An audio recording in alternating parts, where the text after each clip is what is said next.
Hey everyone, I'm back, and today we're going to be talking about Mississippi Burning. And this movie came out in 1988, and it stars Gene Hackman, Frances McDormand, and Willem Dafoe. And I thought this movie was decent. It was a crime thriller film that I enjoyed. It's also kind of a detective story, somewhat. And for that, I guess it's decent, although when it came to the detective work, it was pretty on the nose and there wasn't really any surprises for me. It kind of just confirms exactly what you would be thinking in a crime thriller. The only real mystery in this film is whether or not these characters are going to get away with it, and this movie's based off a true story. I thought the cast was great, and I don't really have many complaints with the performances, and also Arlie Ermia was in this movie. That was pretty cool. And also Tobin Bell. It was nice to see him in this movie as well. And for those who don't know who Tobin Bell is, he plays Jigsaw in the Saw franchise. What works best for this movie are the dialogue scenes. I found the dialogue scenes to be entertaining, and the movie overall was pretty enjoyable as far as pacing goes. I wasn't really bored, and the action in this movie, while I get to what it was trying to do, it just kind of felt pointless retrospectively, because everything that it's showing is just unnecessary, and like you don't need to see it. And it would have been more effective if you didn't see these things, like all these people being tortured. And by the end of it, just felt pointless. Like, yeah, it would have been more interesting if we didn't see these things and we didn't know if they were beaten up and told to be quiet.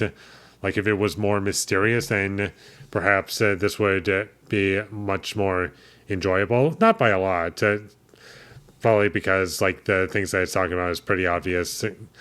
But I just feel as though there are certain decisions this movie could have made to make it a little bit more enjoyable for my own personal experience.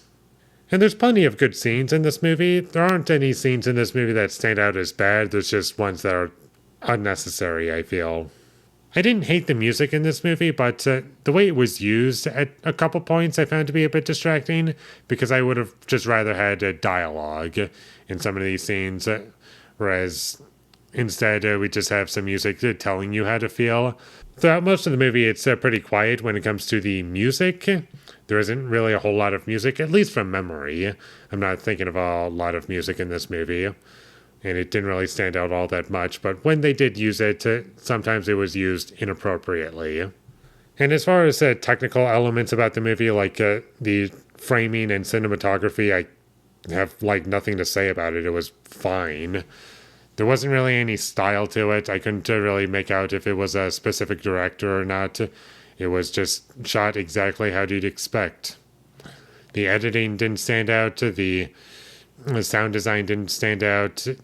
Nothing about this movie really stands out aside from the performances and I guess the action and the subject matter. And that's about it. So there isn't really a whole lot for me to talk about. And I was kind of just watching this movie. Okay, this is decent. I'm not hating what I'm watching right now, but I don't really have much to say. And honestly, after a certain point, you kind of start to realize the movie doesn't really have much to say beyond just the surface level of what it's doing.